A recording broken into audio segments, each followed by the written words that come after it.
Todo empezó, aunque todavía no parece que esté muy claro, cuando un señor en China, en otro continente, en la otra parte del mundo, en el mercado de Wuhan, traficaba con animales raros. Dícese raros, murciélagos, pangolines, cocodrilos, puercoespines, ratas.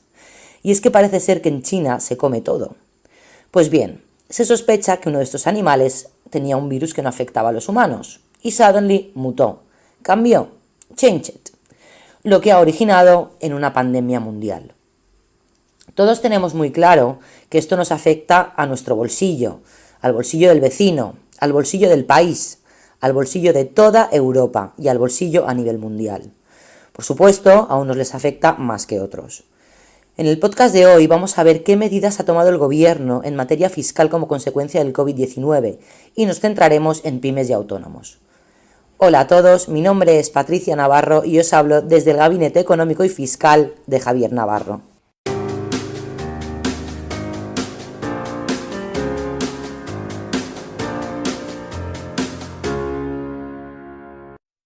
Este es un podcast de obligado cumplimiento por mi parte.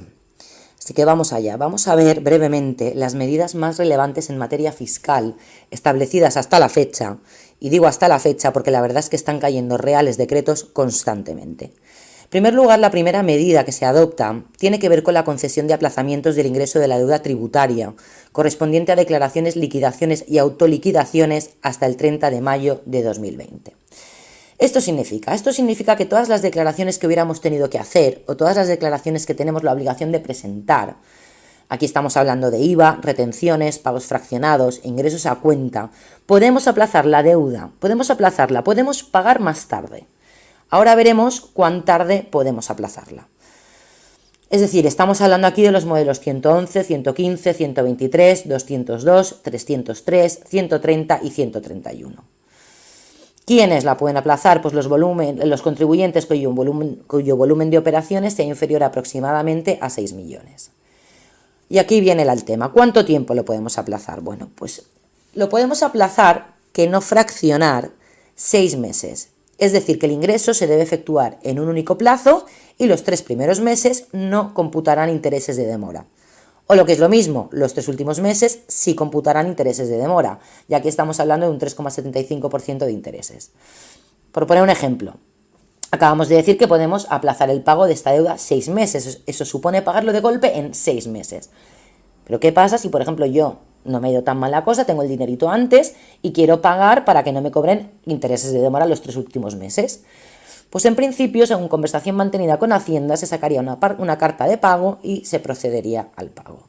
Hay que tener en cuenta que estamos hablando de una deuda tributaria de un importe no superior a 30.000 euros. Es decir, que tienes que pagar unas retenciones por 20.000 y un IVA de 10.000, pues podrías acogerte a esta medida. Que si, por ejemplo, debes efectuar un ingreso de 25.000 en concepto de retenciones y 25.000 en concepto de IVA, tendríamos que decidir si aplazamos una u otra si nos queremos acoger a este régimen especial. Muy importante lo que voy a decir a continuación. Dicho aplazamiento hay que solicitarlo a través de la página web y hay que marcar la casilla acogiéndose a este régimen. Hay que marcar sí, me acojo al régimen del artículo 14 del Real Decreto del 12 de marzo. Y además en el concepto hay que añadir aplazamiento RDL. Next. Nos saltamos al 17 de marzo, concretamente al Real Decreto 8/2020. En este Real Decreto se establece qué pasa con los plazos tributarios.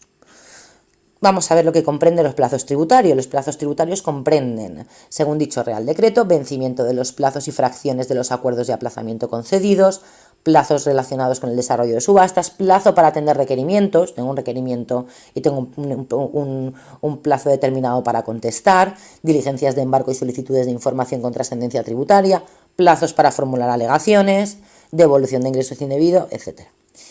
Entonces, en un principio salió un primer Real Decreto donde nos decía que si lo habías recibido antes del 18 de marzo, se trasladaba hasta el 30 de abril. Y si lo habías recibido posterior al 18 de marzo, se trasladaba al 20 de mayo el plazo. Todo esto queda olvidado. Aparece un nuevo Real Decreto. En este nuevo Real Decreto, que entra en vigor el 23 de abril, nos comunican que todas las medidas tributarias que acabo de exponer se extienden hasta el 30 de mayo. Es decir, si lo tenías abierto antes del 18 de marzo, se traslada al 30 de mayo. Y si se ha originado el trámite durante el estado de alarma, también se extiende al 30 de mayo.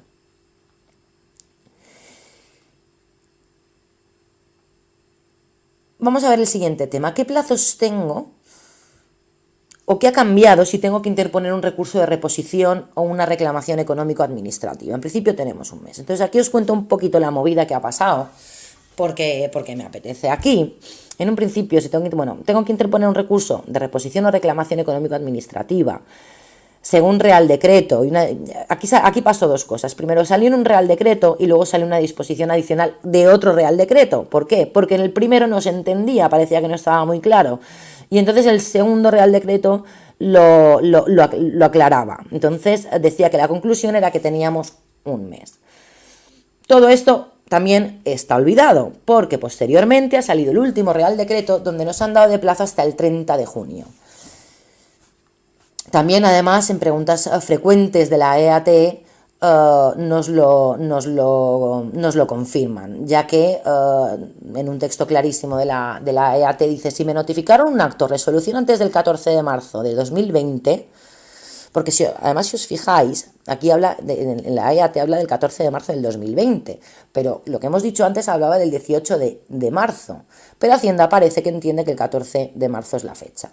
Entonces dice, bueno, la pregunta es: si me notificaron un acto de resolución antes del 14 de marzo de 2020, fecha de entrada en vigor del Real Decreto por el que se declara el estado de alarma para la gestión de la situación de la crisis sanitaria y ocasionada por el COVID-19, y el plazo de recurso de reposición o reclamación económica administrativa no había finalizado a la entrega en vigor de dicho Real Decreto, ¿qué plazo tengo que presentar al recurso o la reclamación?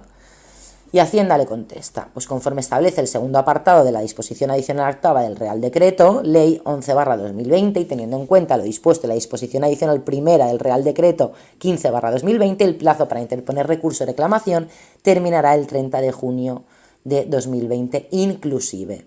También le hacen la pregunta muy parecida, pero dice que si me notificaron un acto o una resolución antes del 14 de marzo del 2020, a lo cual Hacienda responde exactamente lo mismo, que el plazo para interponer recurso o reclamación terminará el 30 de junio del 2020 inclusive.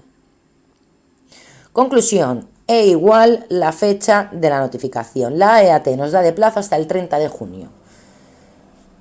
Teniendo en cuenta, por supuesto, que no se me había acabado el plazo, porque si se nos había acabado el plazo, no por enferras.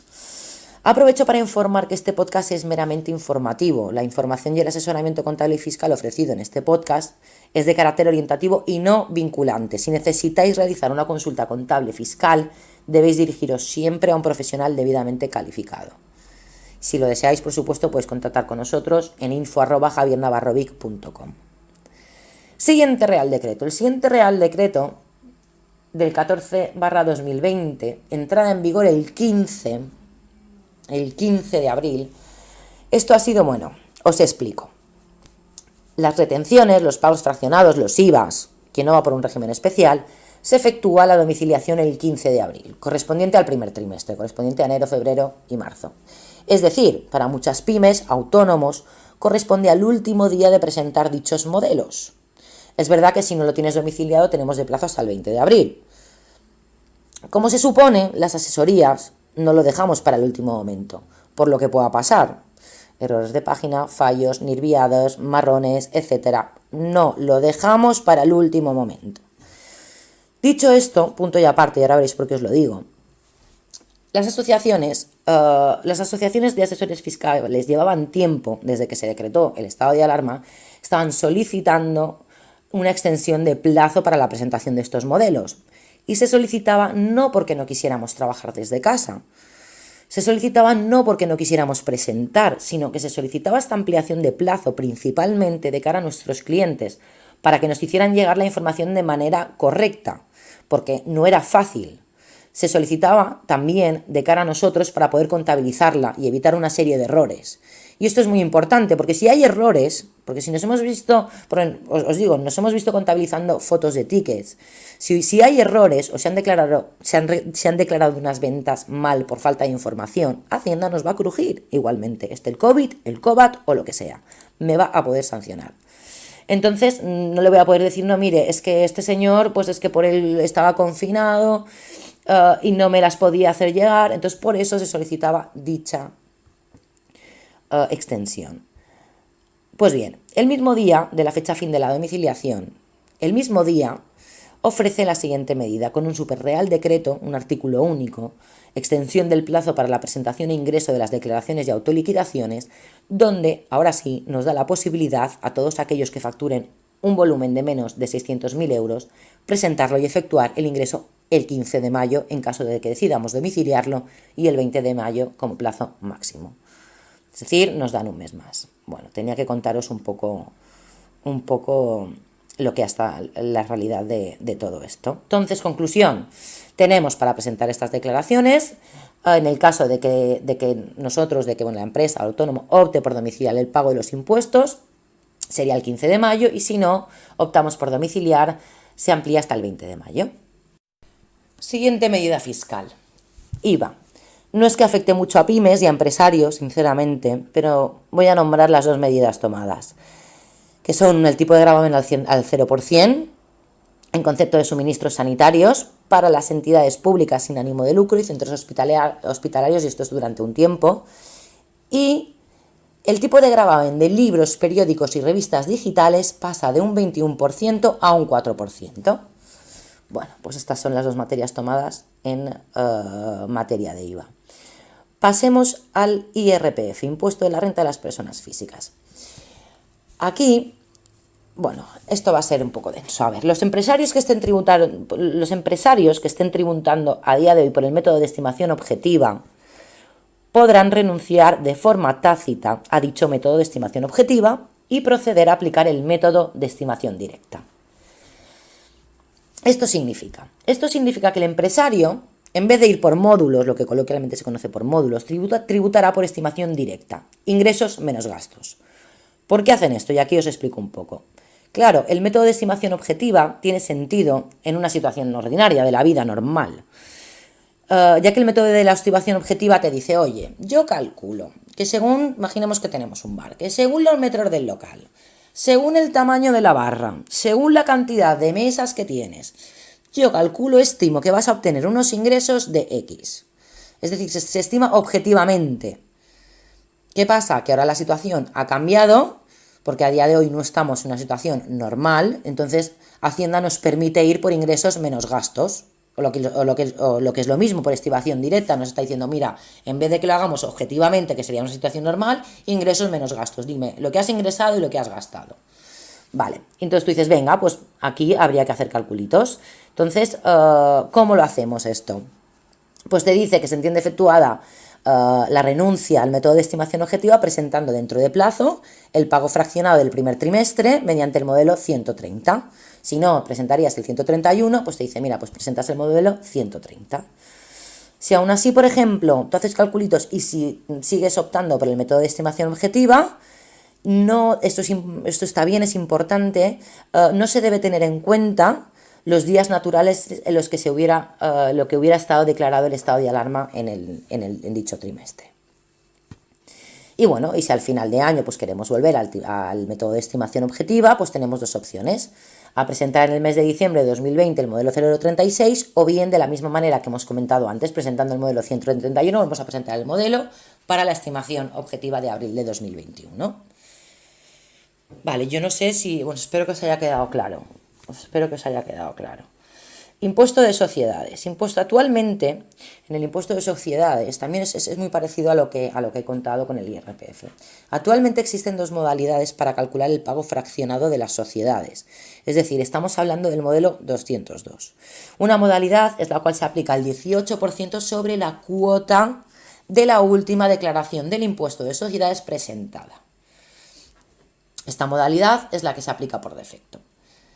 O bien, la segunda modalidad se calcula en función de la base imponible del periodo de los 3, 9 u 11 primeros meses de cada año natural. Es decir, una modalidad, que el año pasado nos salió 1.000 euros a pagar del impuesto de sociedades, pues el año pasado, el año que toque, porque eso es más complicado, pero no me voy a meter ahí, pues el 18% de los 1.000 euros. que no, que me dicen que a lo mejor me sale en base a lo que estoy, a la base imponible de los 3, 9, 11 primeros meses de cada año natural, pues que haga calculitos y me está dando la opción de que diga lo que sale mejor. Entonces, porque en este Real Decreto determinan que aquellas empresas que facturen hasta 600.000 euros, que facturaron hasta 600.000 euros en el 2019, tienen la opción de presentar los pagos fraccionados correspondientes al 2020 según el cálculo en función de las bases. Y aquellas empresas que facturaron hasta 6 millones podrán optar por la modalidad de las bases correspondientes a los pagos fraccionados del mes de octubre y diciembre. A calcular y ver lo que nos compensa más. ¿Qué pasa con los impuestos de sucesiones, donaciones, transmisiones? Bueno, esto es competencia, como hemos comentado en otras ocasiones, y corresponde averiguarlo. Es competencia de las comunidades autónomas. En el caso de Baleares comentamos las siguientes medidas. Ampliación del plazo para presentar las declaraciones, liquidaciones del impuesto sobre transmisiones patrimoniales y actos jurídicos documentados y del impuesto sobre sucesiones y donaciones respecto de determinados obligados tributarios. Queda ampliado en un mes adicional en los casos de que el plazo finalice a partir de la entrada en vigor del decreto ley antes del 1 de mayo del 2020. Inexigibilidad de intereses moratorios en aplazamientos y fraccionamientos de deudas tributarias correspondientes al impuesto sobre sucesiones y donaciones y al impuesto sobre transmisiones patrimoniales y actos jurídicos documentados. Otras medidas que voy a nombrar que se han ido tomando a lo largo del estado de alarma, bueno, pues hay prestaciones extraordinarias por cese de actividad para los autónomos si tu actividad se ha visto suspendida por el estado de alarma o bien si has facturado menos del 75% con respecto a la medida del semestre anterior. Han sacado un bono social eléctrico, donde por ejemplo puedes bajar la potencia del horno. Préstamos ICO, donde puedes solicitar ayuda económica. Y luego hay otra que también ha salido brevemente que la voy a nombrar, porque esto puede afectar a muchos autónomos y pymes, aparte de las otras que he nombrado, y es el arrendamiento de locales de negocio. Aquí han dividido en el Real Decreto entre grandes tenedores y pequeños tenedores, donde sin entrar en matices, pero os la voy a contar pasando por, ¿cómo se dice? Pasando por de puntillas, se podría solicitar, si cumples los requisitos previstos, se podrá solicitar de la persona arrendadora aplazamiento temporal y extraordinario en el pago de la renta siempre que dicho aplazamiento o una rebaja de la renta no se hubiera acordado por ambas partes con carácter voluntario. O sea, si tú has pactado algo con carácter voluntario, estupendo. Si no, pues te está diciendo que puedes solicitar un aplazamiento, una moratoria, un aplazamiento temporal y extraordinario en el pago de la renta. Espero haberos aclarado, informado. He hecho de verdad lo mejor que he podido este podcast para clarificar o que podáis tomar algunas medidas si no las sabíais. Si os puedo ayudar en algo, no dudéis poneros en contacto conmigo mediante el teléfono 971 075 065 o enviando un correo a info@javiernavarrovic.com. Me queda daros las gracias a todos. Yo no sé por dónde va a pitar ni la capacidad de aguante de las pymes y los autónomos si no hay una inyección de liquidez. No obstante, y lo digo de verdad, lo más importante es no haber perdido a ningún ser querido, seguir al pie del cañón, seguir adelante, que seguro que en peores situaciones nos hemos encontrado. Un abrazo. Podéis localizarnos a mí, Patricia Navarro, o a cualquier persona del equipo a través del teléfono 971 075 065, a través del correo electrónico info@javiernavarrovic.com o bien a través de la página web www.javiernavarrovic.com. Muchísimas gracias.